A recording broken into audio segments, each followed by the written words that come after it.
Assalamualaikum, welcome to our channel bersama Mimi Niki di sini. Nah, video kali ini aku mau ngebahas tentang parenting lagi. Jadi udah lama banget aku nggak ngebahas topik tentang parenting ini. So ya, topik pembahasan kali ini adalah tentang gimana sih cara sukses mengasihi atau menyusui anak kita. Booster ASI apa sih yang terbaik supaya ASI kita bisa diproduksi dengan melimpah ruah sesuai dengan kebutuhan bayi. Keep on watching, tapi sebelumnya jangan lupa untuk subscribe channel aku dan nyalakan lonceng notifikasinya. Jadi sebenarnya di sini aku berbicara bukan sebagai ibu sui atau ibu menyusui lagi, karena Kiswa anak aku itu umurnya udah 3 tahun dan alhamdulillahnya bismillah aku berhasil menyusui Kiswa dari lahir sampai usianya 2 tahun 1 hari. Karena topik pembahasan ini lumayan sensitif, jadi aku mau disclaimer dulu sebelumnya kalau video ini pure murni aku buat untuk edukasi aja, bukan untuk mendiskreditkan pihak manapun. Jadi jangan sampai ada mom shaming di antara kita.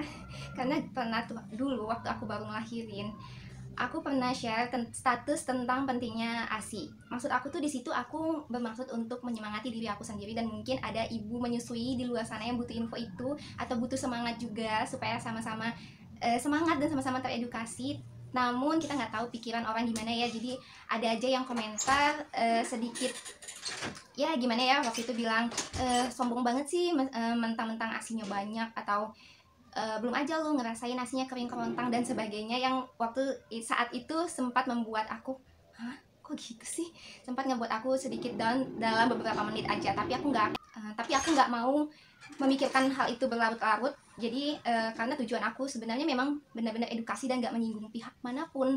Ya udah, jadi aku menghindari aja toxic people yang membuat pikiran negatif di diri aku. Jadi di sini aku mau menyampaikan buat orang tua yang mungkin full memberikan ASI kepada anak-anaknya juga nggak boleh menjudge ibu yang mungkin belum bisa memberikan ASInya kepada anaknya karena kondisi tertentu. Kita nggak tahu gimana perjuangan dia, apa aja yang udah dia lakukan, bagaimana ikhtiarnya. Jadi kita jangan menambahin beban dengan nanya-nanya, kok nggak ASI sih, kayak gitu. Kalau memang benar-benar kita nanya karena peduli, bukan karena cuma kepo, daripada kita nanya doang, kenapa nggak kita kirimin aja kayak makanan-makanan bergizi, suplemen-suplemen ASI kayak gitu, atau ya hanya sekedar kata-kata penyemangat daripada cuma sekedar nanya tanpa solusi kayak gitu. Jadi please jangan ada mom shaming di antara kita semuanya. Kalau untuk membagikan edukasi yang bermanfaat dengan bahasa yang tidak menyinggung, itu silakan, tidak masalah, malah bagus sekali kan.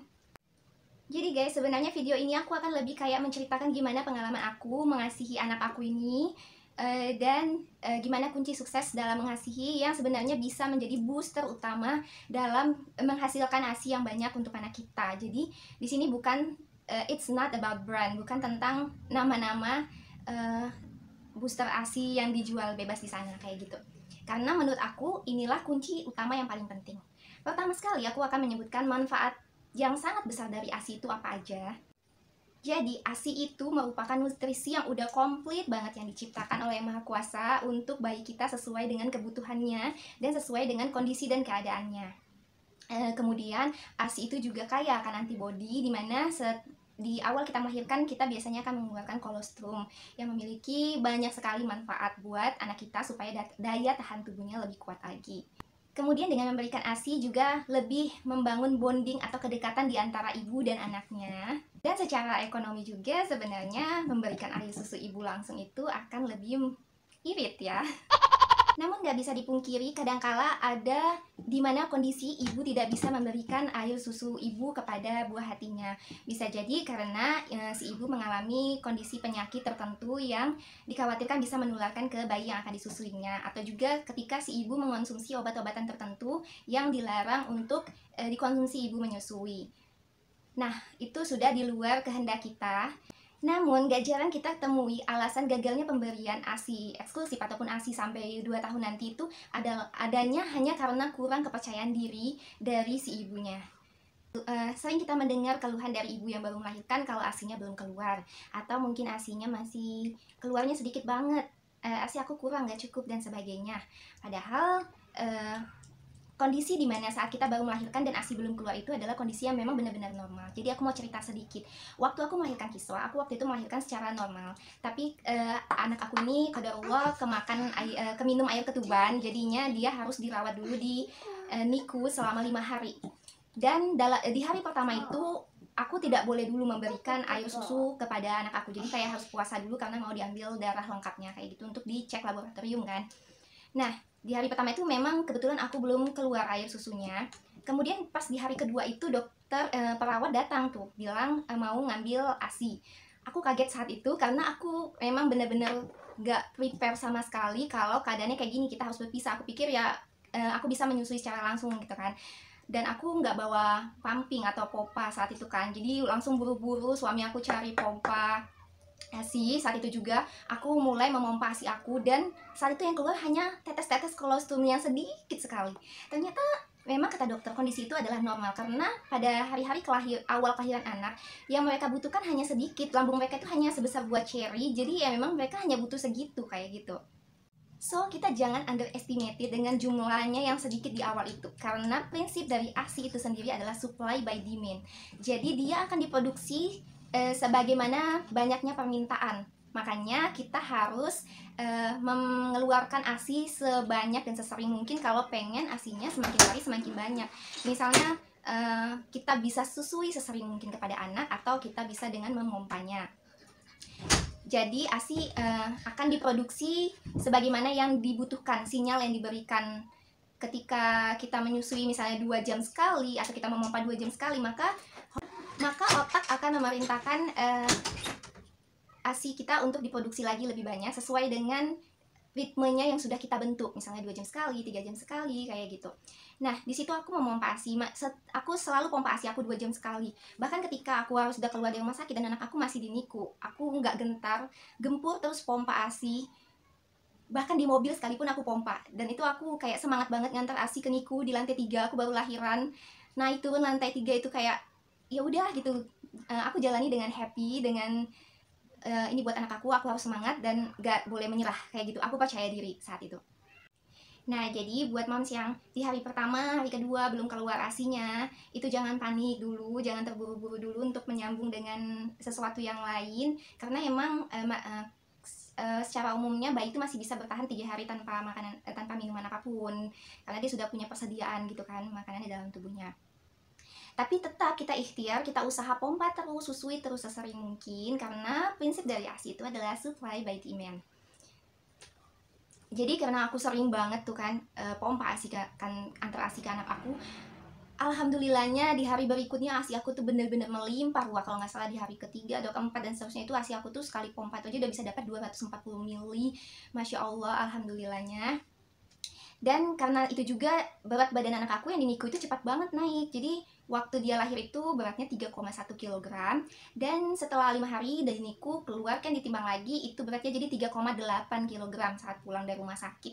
Kemudian saat 1 bulan ini itu beratnya kalau nggak salah 5,2 kilo. Dan saat 2 bulan ini beratnya itu 6 kilo something, aku lupa. Dan saat 3 bulan itu beratnya udah 7 kg something kayak gitu.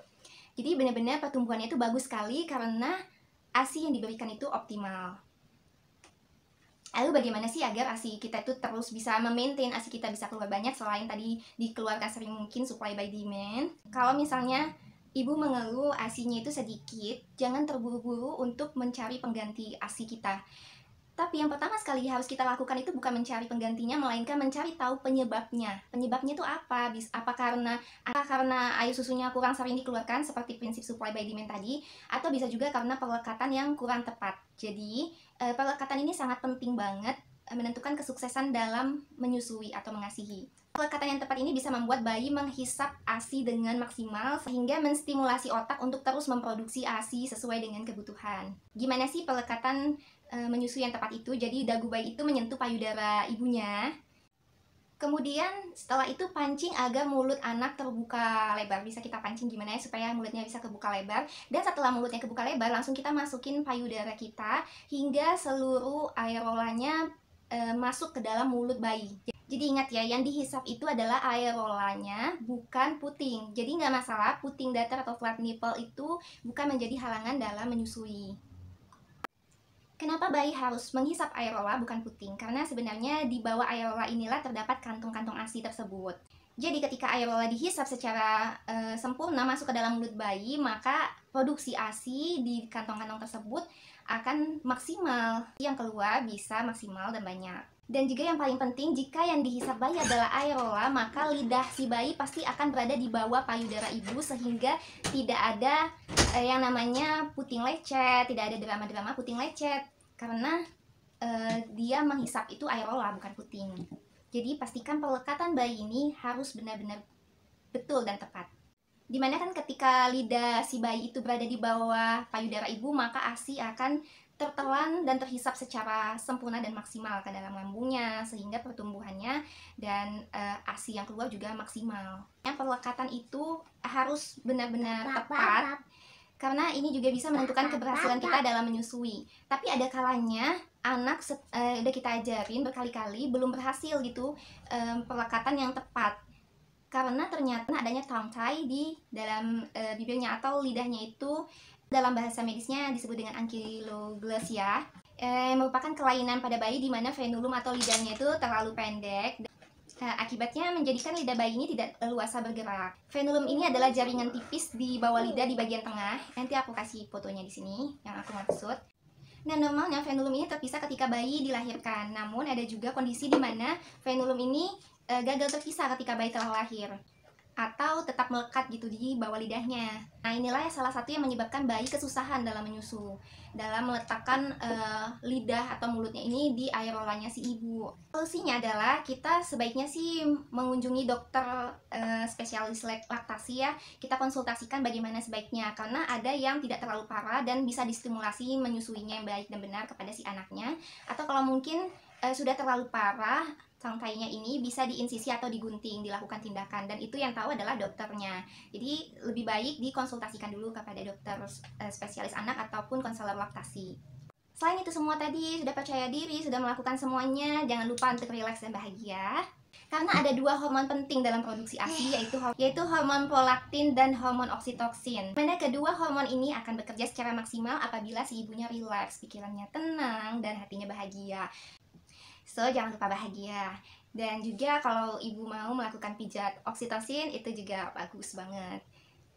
Kemudian kegagalan yang sering terjadi juga adanya pikiran-pikiran si ibu kalau ASInya kurang. Kenapa nih bayi nangis terus? Apa ASInya kurang, apa dia lapar atau gimana? Padahal bayi yang menangis itu tidak selamanya mereka kelaparan. Bisa karena mungkin popoknya basah, minta diganti udah penuh. Bisa karena kedinginan atau kepanasan, atau ya pengen ngajak main aja. Karena tangisan itu adalah cara bayi berkomunikasi. Jadi penting bagi kita untuk mengetahui sinyal-sinyal tanda lapar bayi itu, atau disebut dengan feeding clues. Itu seperti apa? Tada, nanti aku tampilkan di sini. Ini adalah tanda-tanda bayi lapar. Jadi kalau nangisnya kayak gini, kira-kira itu ya mungkin memang benar lapar. Tapi kalau nangis yang gimana-gimana, itu belum tentu lapar. Apalagi kalau misalnya udah kita susuin kayak gitu. Belum tentu dia tuh nangis karena lapar. Belum tentu dia tuh nangis karena ASInya kurang. Jadi percaya diri aja. Kalau memang nggak ada kendala, kita udah melakukan ikhtiar-ikhtiar yang lain, percaya kalau ASI yang diberikan Tuhan itu pasti cukup untuk memenuhi kebutuhan anak kita. Tapi tetap ya, yang paling penting di sini adalah kita harus mengetahui benar ASI kita itu memang cukup, baik kita tumbuh optimal itu dengan tanda-tandanya dong pastinya, bukan dengan tebak-tebak buah manggis seperti yang tadi itu. Jadi nggak bisa ya kita nebak-nebak bayi nangis ASInya kurang, enggak. Jadi tanda-tanda ASI itu cukup, bayi tumbuh optimal itu adalah yang pertama, payudara kita itu seperti terasa ringan atau kosong atau lembek setelah diminumkan kepada bayi kita, kayak gitu. Kemudian berat badan bayi kita naik sesuai dengan usianya. Kita bisa masukkan ke kurvanya yang ada di KMS masing-masing. Kemudian buang air kecilnya itu 6 sampai dengan 8 kali sehari. Atau ketika kita mengganti popok atau diapersnya itu memang udah basah atau penuh, berarti ASInya itu udah cukup. Bayi yang moodnya baik, tumbuh sehat dan ceria. Dan biasanya kan terjadi LDR, bukan long distance relationship ya, tapi let down reflex. Ini tuh terjadi ketika kita merasa payudara kita kencang, kemudian ASI menyembur dengan sendirinya. Pasti yang udah menyusui tahu banget ya, kayak nggak terkontrol gitu, keluar secara banyak dan deras mengalir sendiri. Nah, LDR ini bisa terjadi ketika kita menyusui anak kita misalnya di payudara sebelahnya, kemudian payudara sebelahnya itu harusnya mengucur sendiri di awal-awal hisapan bayi. Kemudian bisa juga ketika kita memikirkan, bahkan ketika kita jauh, misalnya lagi kerja atau di mana nih si ibunya atau di mana, dan nggak ketemu sama anaknya nih beberapa waktu, itu bisa jadi akan terjadi LDR ini, ASI akan mengucur deras dengan sendirinya. Atau ketika udah berapa jam kita lupa menyusui juga akan terjadi seperti itu tandanya ASI kita cukup. Bahkan menurut International Journal of Science and Research, LDR atau letdown reflex ini sangat penting, bahkan memengaruhi keberhasilan dari menyusui. Nah, so sweet banget ya itu ketika kita jauh sama anak kita itu bisa terjadi LDR yang susu mengucur dengan sendirinya, itu menandakan juga bonding kita itu sangat kuat dengan anak kita karena proses menyusui ini. Indah banget ya. Dan kalau kita udah berhasil menyapi anak kita pas usianya 2 tahun nanti, pasti kita akan benar-benar kangen banget sama proses menyusui ini. Kangen banget bangun tengah malam buat nyusuin anak, pandang-pandangan saat lagi menyusui. Aduh, pokoknya nikmatin banget lah prosesnya ya bagi kalian ibu-ibu menyusui. Suka dukanya, drama-dramanya juga harus dinikmatin, karena nanti kita pasti bakalan kangen banget sama proses ini. Oh ya, jadi lanjut cerita sedikit tentang pengalaman aku. Jadi pas aku udah keluar dari rumah sakit itu, kebetulan kan mama aku datang tuh. Jadi mama aku dan ibu mertua aku tuh ngebuatin kayak jamu kunyit asam atau apa pokoknya gitu deh, supaya katanya produksinya lancar. Aku nggak tahu sih bener apa enggak, karena memang belum ada penelitiannya. Cuma ya nggak ada salahnya kalau memang mau dicoba. Tapi kebetulan karena aku nggak suka jamu, jadi aku jarang habisin kayak gitu loh. Ya minum karena nggak enak aja, ya udah terpaksa aku minum aja. Tapi ya kalau memang bermanfaat, kenapa enggak juga gitu dicoba. Dan qadarullah saat itu memang ASI aku memang udah banyak sekali. Nah, terus aku nggak mengalami gangguan selama ini karena aku juga percaya dengan konsep supply by demand itu. Dan pas usia anak aku 10 bulan itu, aku ngeliat tuh kan teman-teman aku tuh pada konsumsi, yang menyusui juga pada konsumsi apa tuh namanya, suplemen-suplemen menyusui gitu. Jadi katanya biar nggak cuma kuantitas aja yang banyak, tapi kualitasnya juga bagus kayak gitu. Walaupun aku percaya semua ASI itu kualitasnya bagus, nggak ada ASI yang jelek. Semua ASI itu bagus. Tapi karena aku juga pengen gitu ya memberikan yang terbaik untuk anak aku, ya udah aku coba pas umur anak aku tuh 10 bulan untuk beli suplemen Black Moss and Pregnancy Breastfeeding Gold itu kalau nggak salah. Nanti aku kasih di sini gambarnya. Jadi aku konsumsi itu kalau nggak salah sih dua kapsul ya per harinya. Dan masya Allah, aku konsumsi itu ASI aku tuh ASInya banyak, dan aku konsumsi itu makin banyak banget sampai aku tuh payudaranya itu kenceng banget dan sakit bengkak yang gumpal-gumpal, kadang nggak bisa keluar itu saking banyaknya. Aku bahkan sampai kayak mau sakit gitu.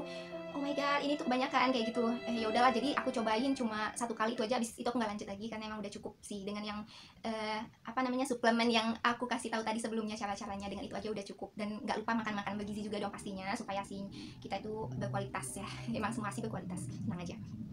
Kemudian ya udah, itu aku pernah nyoba suplemen itu sekali aja pas umur anak aku 10 bulan, dan aku nggak lanjut lagi. Bukan karena nggak bagus atau kenapa, aku yakin bagus, tapi karena produksinya overload gitu aku rasa. Jadi aku sampai sakit kayak gitu.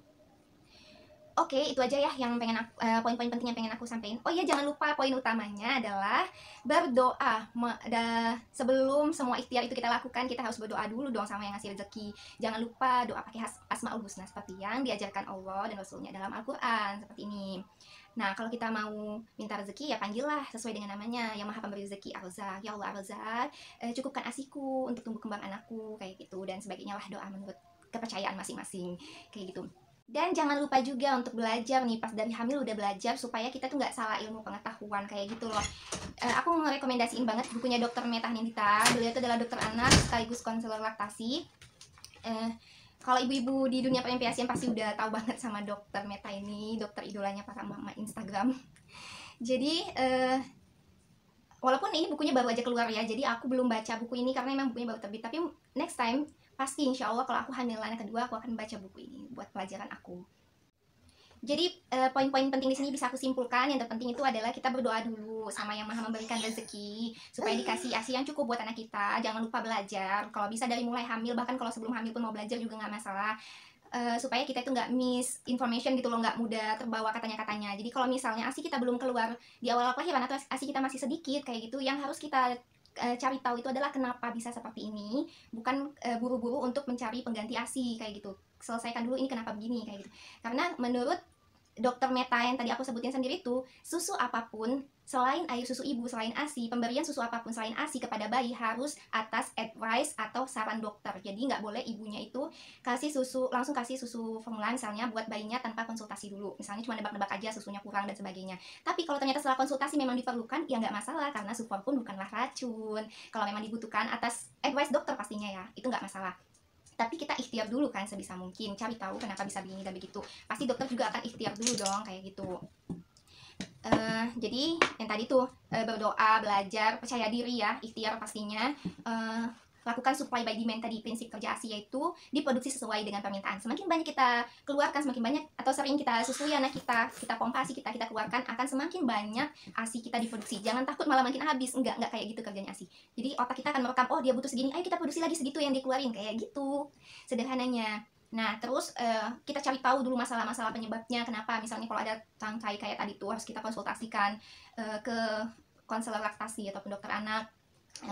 Bisa juga melakukan ikhtiar lain seperti pijat oksitoksin, ataupun yang aku bilang tadi, minum suplemen-suplemen atau makanan-makanan bergizi lainnya yang bisa menunjang ASI kita semakin banyak. Tapi menurut aku poin paling pentingnya banget itu selain berdoa itu adalah disusui sesering mungkin sesuai dengan jadwal ya, supaya ritmenya terbentuk kayak gitu. Misalnya balik lahir itu kan 2 jam sampai dengan 3 jam sekali.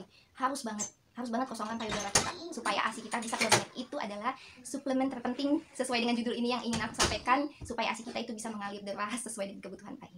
Oke, sekian aja yang ingin aku sampaikan. Jangan lupa kalian untuk like dan subscribe channel aku, karena channel aku ini insya Allah isinya daging semua, full information, edukasi yang bermanfaat. Selain tentang parenting, channel aku ini juga sering banget sharing tentang finansial, apalagi untuk ibu-ibu kayak gitu, terus kayak investasi, tentang saham, dan sebagainya lah. Terus aku juga sering sharing tentang home decor, cleaning motivation, atau review buku yang bermanfaat, dan masih banyak banget lainnya. Oh ya, aku juga sering review skincare dan lainnya. So, channel aku ini insya Allah bermanfaat buat kalian yang nonton. So, jangan lupa di subscribe, nyalakan juga lonceng notifikasinya, tekan tombol merah di bawah itu, ya di situ. Udah, Jangan lupa like dan subscribe. Oke, bye-bye. Assalamualaikum.